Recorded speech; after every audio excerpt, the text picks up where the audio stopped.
পিরোজপুরে নিয়ন্ত্রণ হারিয়ে সড়ক দুর্ঘটনায় মোহাম্মদ মারুফ শেখ নামের এক মোটরসাইকেল আরোহী নিহত হয়েছেন। এ ঘটনায় রুদ্র বড়াল নামে আরেক আরোহী গুরুতর আহত হয়েছেন। ওয়ালটনের পণ্য কিনে জিতে নিতে পারেন নগদ 20 লক্ষ টাকা। Double million offer! Walton fridge কিনে পেতে পারেন 20 লক্ষ টাকা। রয়েছে কোটি কোটি টাকার নিশ্চিত উপহার।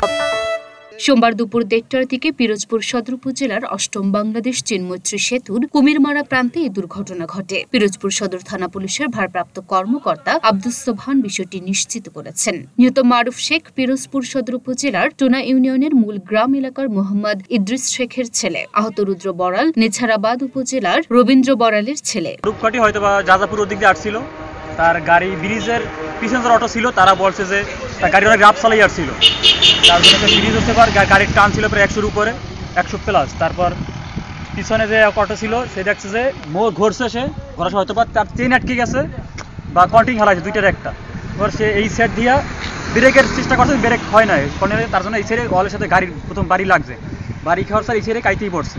পরাবার সে অস্কাতে প্রায় 20 হাত দূরে চলে গেছে, যেখানে বাড়ি লাগে সেইখানেই তার ঘিলু পড়ছে কিছু। তারা স্পিডে বেশি আইছে, এর জন্য মানে সামলাইতে কন্ট্রোল করতে পারে না বাইক, এর জন্য ক্র্যাশ করছে। আশেপাশে কোনো অটো আসছিল না যে কারণে লাগিয়ে যাইবে, তারা এমনিতেই মানে জোরে টান দিছে, ওই সময় পড়ে গেছে তারা। আমরা যাই দেখি দুইজন দুই পাশে পড়ে আছে, আমি একজনকে নিয়ে এসেছি, আরেকজন তো মারা গেছে। স্থানীয় সূত্রে জানা যায়, সোমবার দুপুর 1টার দিকে পিরোজপুরের কাউখালী থেকে আসা একটি মোটরসাইকেল ৮ম বাংলাদেশ চীন মৈত্রী সেতুর কুমিরপাড়া প্রান্তে নিয়ন্ত্রণ হারিয়ে সেতুর হুইল গার্ডে আঘাত করলে ঘটনাস্থলেই চালক নিহত হন ও একজন আহত হন। স্থানীয়রা খবর দিলে ফায়ার সার্ভিসের কর্মীরা এসে নিহত ও আহতকে উদ্ধার করে জেলা হাসপাতালে নিয়ে যায়। একজনকে আমরা মৃত অবস্থায় হাসপাতালে আনা হয়েছে, যাকে আমরা ব্রড ডেড হিসেবে পেয়েছি। আর একজনের অবস্থা আশঙ্কাজনক, তাকে এখানে ভর্তি করা হয়েছে, কিন্তু ওর অবস্থা আশঙ্কাজনক অবস্থায় আছে।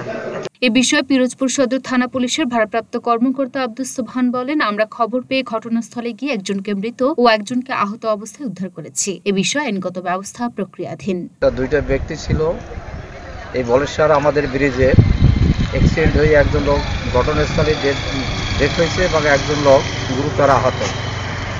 এবং সাথে সাথে সোমবারটা আমি ফায়ার সার্ভিসকে জানাই, ফায়ার সার্ভিসে আসে, ঘটনাস্থল পরিদর্শন করলাম, দেখি অচিরেই আমরা এই ব্যক্তিদের নাম ঠিকানা আমরা কালেক্ট করতে পারবো।